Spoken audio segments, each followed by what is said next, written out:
welcome to Full Throttle Off Road. I am joined here with my lifelong friend, Mr. Matthew Francis. We are here to bring you a top 10 list of the most enjoyable moments that this channel had in 2017. I had him stop by because he makes a special appearance at number 4. So when we get there, it's a good thing that he's going to be here to help us walk through it. So coming in at number 10 is the first time that I really got a chance to take the X3 out. It was opening day, Silver Lake. So Silver Lake is our sand dunes that we have here in Michigan. I think it's pretty much like the only place you can really get sand east of the Mississippi, right? Yeah, I think so. Anything that's decent size, at least. There may be a couple other spots, but nothing. Yeah, so we're really fortunate that we have Silver Lake, probably like an hour and a half, 2 hours away from us. So in this clip, you know, I thought I was, you know, king of the mountain at first, you know, because I mean it's April 2017, you know, brand new X3, it's got a tune on it. Where you on the X3? There was one other one. Yeah, so I showed up, I saw him, and I was like, what the heck, man, this guy over here. But in these clips, you'll see I do line up against a Polaris 2016. I did find out that it had a stage 3 Evo tune on it. So we square off twice in these next clips, as well as there was a dude there, I can't remember his name, but he had a fully built 2015 Polaris Rzr. Fully built motor, big turbo, 20 pounds of boost. A lot of boost. Intercooler goes up on the damn roof. We do some cat and mouse, and I just try to see if I can't hang with him a little bit. But yeah, so coming in at number 10 is opening day 2017 Silver Lake. Enjoy these clips.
So next on the list,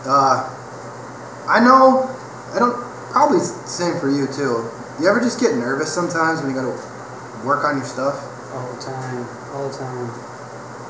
That was one of the things that I was very, very convinced of this year, is that I want to learn my machine, you know, and I recommend anybody out there that has any kind of off-road toy, learn your machine, because then when it starts to act goofy, first of all, it starts to act goofy and you kind of get an idea why, because you've been in there, and you just save yourself a ton of money. Parts are already expensive, man. Then you add the labor, you're paying like double almost. Right. So the reason for this making the top 10 was the amount of money I saved doing the performance upgrade kit on my own. So they wanted almost 7 hours labor at $100 an hour labor to do it, and I ended up doing it myself in like 2.5, 3 hours, and I'm a rookie, you know. So that's like $700 that I saved, you know, and I had to buy a $60 vacuum gauge pump, but. And I want to give a special shout out to Chris Worth from KWI Clutching, because he also helped sponsor a video where I showed everybody how to work on your clutches. Now, clutching was a very intimidating thing until you took them apart. Once you actually got in there and saw what they're made of, they're just a couple springs and some weights. They're so easy to work on. So yeah, it's nothing fancy, but I wanted this to be on the top 10 list because I wanted you guys to know that there are videos out there where I'm showing you guys how to work on your stuff. You don't have to be scared of it. You know, you don't have to be scared about wrenching on your stuff. So coming in at number 9 is working on my own stuff.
So number 8 on our list are my 0 to 60 runs.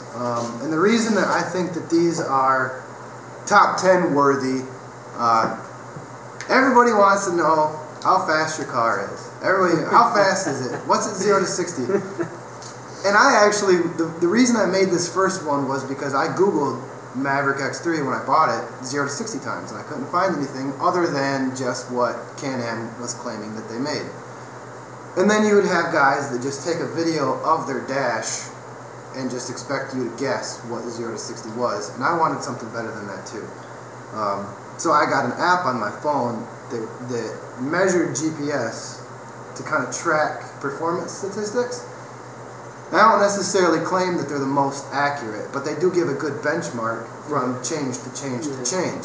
If you use the same app twice, when you change, it's showing a difference. You think that, you know, it's going to be somewhat consistent between pull from pull to pull. Yeah. So in these next clips, the first clip is a bone stock machine.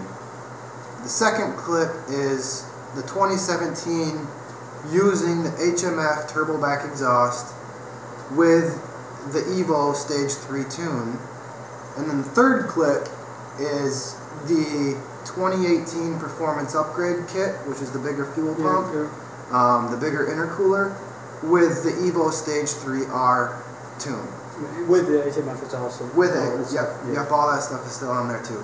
And when I play these clips side by side, I never realized just how dog slow it was. That first one must feel bad. The first one was terrible. You'll see it, it jumps up to about 40 miles an hour, and then it just kind of, okay. But it's crazy because even that first clip is still so much faster than your old Maverick.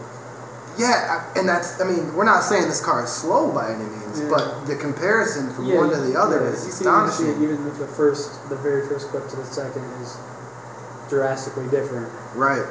And you really notice it, you know, the time it takes to go from 60 to 80 is the big difference, you know. Yeah, that first clip, your 60 to 80 was like half the clip. It just dragged. Yeah. So, coming in at number 8 are the 0 to 60 times. Enjoy.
So if you had to pick what your favorite riding style is, what would you you prefer dunes or do you prefer trails? Trails.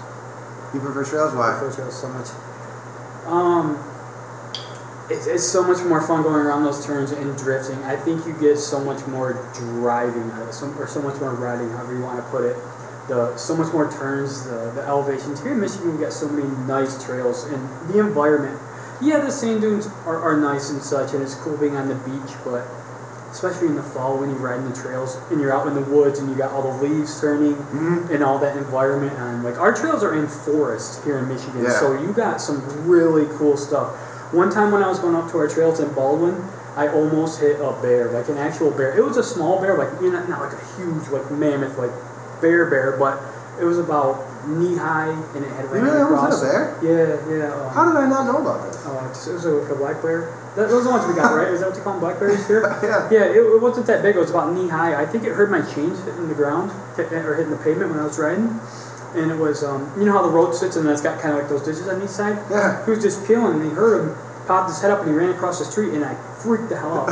So I slammed on my brakes, and I got my trailer behind me, and I could hear my quad hit the front, and it slammed in the front of my trailer. And I'm almost like fishtailing, and he runs across, and I thought I hit him for sure. But then I look at my rear mirror, and I see his little ass running by. But so that's why I like the trail riding, not just because I think it's more fun riding and doing. Would you still say that if Mama Bear found you? How big do the black bears get? Yeah, they get big, man. I don't know. I don't know if it's a baby or not, but no.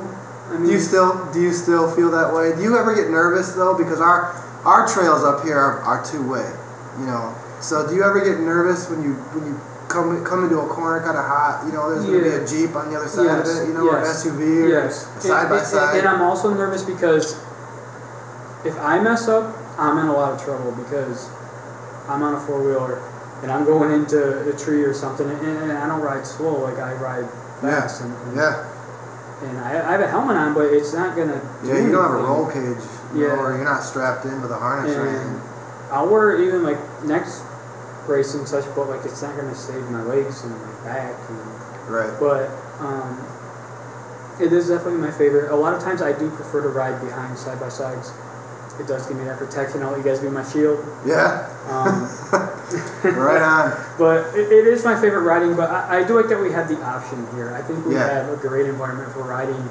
I think it's very underrated here. Yeah. I think our environment for riding is very good here. And that's one of the things, honestly, like I get comments on my videos about like people recognizing that we have dunes, you know, and trails that are so close, and they're like, man, I got to get out to West Michigan. And you haven't even shown everything. Like there's the Upper Peninsula. Yep. And have you ever? There's that Drummond Island. Mm-hmm. You know, Drummond Island is like a whole off-road island of stuff. Places that we haven't even shown or haven't even. it's insane. There's just so many places to go that are even in the state that we haven't been to. I know we want to go to all these places outside the state, but there's even so many more here. Yeah, we'll have to do that. It's 2018. Yeah. Yeah. So coming in number 7, just some clips of us ripping off road on the trails.